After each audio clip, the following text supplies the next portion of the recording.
introvert គឺតាមពិតមិនមែនជាពាក្យអាក្រក់ទេបាទគឺគ្រាន់ជាកប្បកិរិយា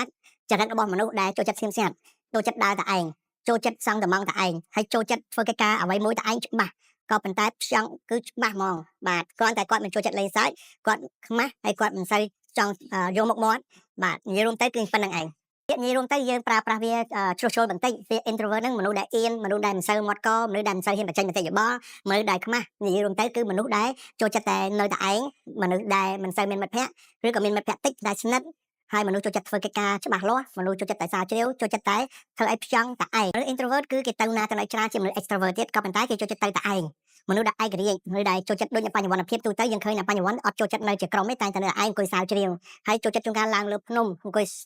ផ្ចង់សាវជ្រាវឬក៏គេហៅថាសមាធិ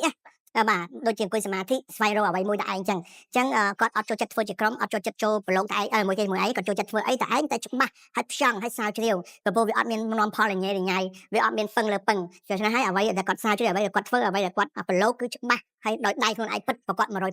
100% introvert គឺតាមពិតមិនមែនជាពាក្យអាក្រក់ទេបាទគឺគ្រាន់ជាកប្បកិរិយា